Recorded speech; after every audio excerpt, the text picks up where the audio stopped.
centre Saint-Sébastien, tout le secteur de la gare qui est en transformation, et puis cette partie historique de Nancy, cette ville de Charles III, où la rénovation se poursuit, îlot par îlot, parfois logement par logement, et où j'ai été heureux, il y a déjà maintenant quelques années, de participer à la création de cette maison de quartier, où on le voit, on peut tenir des réunions entre voisins, je dirais presque, des réunions de famille, et où beaucoup d'associations sont installées pour accueillir les enfants, pour faire du soutien scolaire, pour encadrer les activités des ados, pour permettre aussi l'accueil, l'écoute des habitants les plus en détresse.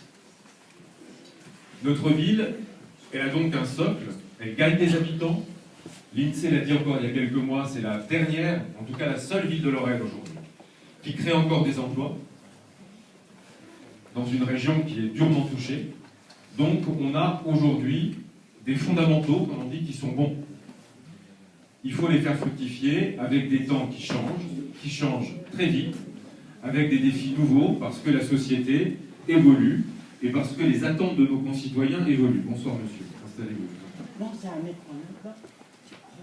Le premier objectif qu'on se fixe, c'est d'être beaucoup plus à l'écoute du monde économique, beaucoup plus en soutien des entreprises, parce qu'on veut être beaucoup plus productif, aider à la création d'emplois, aider à la formation en alternance des jeunes et des adultes, faire en sorte que Nancy soit un bouclier finalement face aux mauvaises décisions du gouvernement et de la majorité socialiste.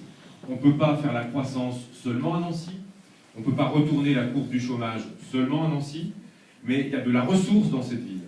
Il y a beaucoup d'entrepreneurs, il y a beaucoup d'imagination, il y a beaucoup de créativité. On doit pouvoir être peut-être plus performant, plus réactif, plus facilitant qu'ailleurs. Donc on souhaite prendre beaucoup de mesures en matière économique, certaines qui sont de bon sens, rassembler toutes les structures qui conseillent et accompagnent les entrepreneurs, les TPE, les PME, les commerçants, les artisans, en une seule unité de service, un seul service, de la création jusqu'à la transmission, pour traiter le développement, le financement, les recrutements, les problèmes de ressources humaines, les problèmes d'autorisation, simplifier la vie de ceux qui entreprennent. On veut aider tous les jeunes diplômés qu'on a à Nancy à enrichir encore le tissu économique. On a proposé un dispositif qu'on appelle les entrepreneurs en résidence, comme on a des artistes en résidence en fait, un projet d'entreprise, de création, de reprise, une convention sur 2 à 3 ans, un premier lieu d'activité, et puis regarder comment pour chaque projet on combine le conseil, le parrainage, l'expertise, éventuellement bien sûr les coups de pouce financiers qui permettent le lancement ou le développement dans des sauts de croissance que connaissent toutes les entreprises. On l'a dit, on publiera chaque année les résultats de nos marchés publics pour montrer les efforts qu'on a pu faire pour que les commandes passées par la ville et la communauté urbaine bénéficient à des entreprises de l'agglomération.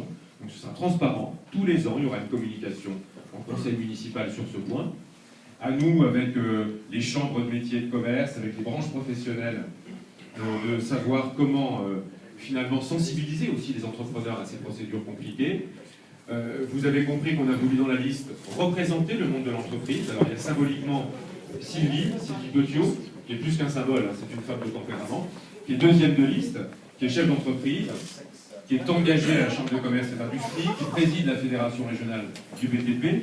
Mais sur l'ensemble de la liste, vous avez presque les 2/3 des colistiers qui sont soit des chefs d'entreprise, soit des travailleurs indépendants, commerçants, artisans, soit des salariés du privé, qui en tout cas connaissent cette réalité. Et moi j'ai tenu toujours, bien sûr, à travailler. Jusqu'à ce que je sois élu député, j'étais salarié dans une banque, à l'époque elle s'appelait la SNBB. Depuis 2012, je me suis inscrit au barreau comme avocat, je donne des cours en faculté. Ça me paraît important que la vie active des Nancéens, la vie active à Nancy, ce soit la réalité du conseil municipal et des colistiers. Tout ça doit être fait au service de l'emploi, je pense qu'on aura peut-être des questions sur ce sujet-là. Et je pense qu'une mairie peut prendre, avec la communauté urbaine et les acteurs du territoire, des initiatives